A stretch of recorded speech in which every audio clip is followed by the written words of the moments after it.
Hi, so the company I'm going to talk about is Subway. They have a strategic problem that I think a lot of companies are facing, which is actually that they're caught in the middle of two strategies. Subway is the largest food chain in the world, franchises all over the place. However, in 2017, they were facing declining sales as well as closing hundreds of stores around the US. The biggest issue cited with Subway from consumers is that their food quality is diminishing. This paired with cannibalization from franchises, as well as PR issues with Jared Fogle and other things like that, have really taken a hit to the franchise and to the organization as a whole.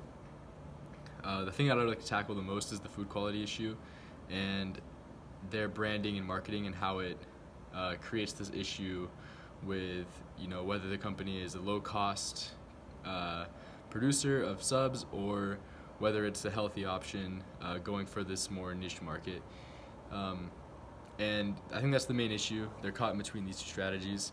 Subway's, in a place where their marketing has two separate messages that are very popular and both people know them very well.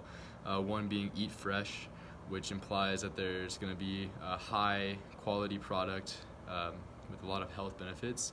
And the other one is the $5 footlong, which implies a low cost lunch substitute to that can compete with burgers or anything like that in the market. So really from these two things, as well as their executives' statements, we have Dennis Clabby. There's actually their executive vice president of the Independent Purchasing Cooperative at Subway, has said in a statement that their stringent food quality standards ensure the freshest products from farm to sandwich. Franchisees decide when to schedule their orders to make sure they always have fresh produce in the restaurant. And this statement really implies that they have the eat fresh kind of mentality. However, in the operation, the franchisees would disagree and actually feel more that they are kind of pinholed into these local suppliers, and it causes cost to increase, and they're supposed to uphold the standard of the $5 footlong, and it puts a lot of these franchises in a non-profitable situation. And that's kind of outlined in the article that I'll post along with this. So I think the main decision in terms of competitive advantage and strategy is to be a low-cost producer of subs, or to get back to their high-quality, fresh ingredient, eat fresh kind of mentality, even if it causes a rise in prices and they have to kind of move away from that $5 footlong mentality. So as a business analyst in this position, I'd choose to go back to their high-quality standards. I think that the low-cost producer of subs is a strong position. However, they're going to face a lot more competition because many of the other sub producers in the market, such as Jimmy John's, can produce subs for very low cost. Jimmy John's is very streamlined. They don't have a lot of differentiation like Subway does. They kind of just have the lettuce and tomatoes and onions, and it's done. Whereas Subway offers all these different kinds of produce that are more fresh and supposed to be local ingredients sourced from farmers and taken to the store. But I think that in their operation, trying to maintain this low cost standard as well has pushed their quality standards low. And now with the information availability that there is online, and producers are more health conscious than ever, they're able to see have more transparency into the real health concerns that could be associated with the produce that Subway is putting out, and whether it's fresh or not. The internet has taken a really big toll. So I think the high quality standard is the way to go, mainly for the less competition with Jimmy John's and other franchised sub producers that have taken a really big foothold in this spot.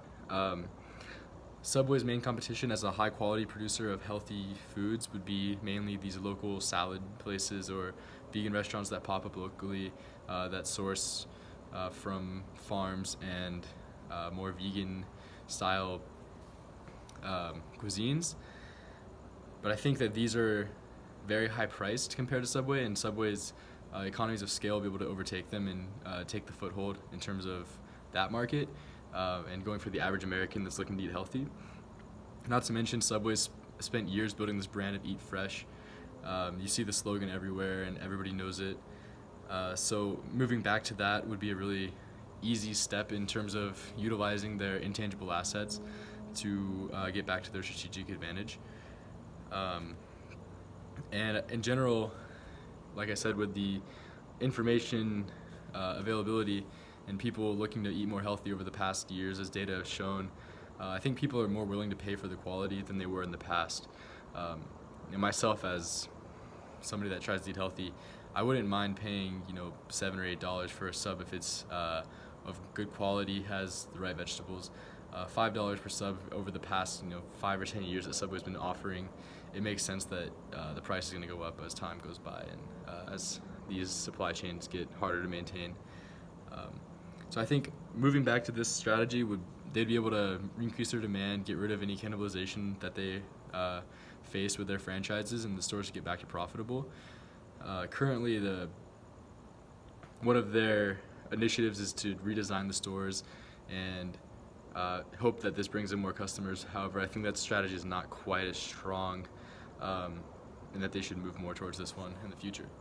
Thanks.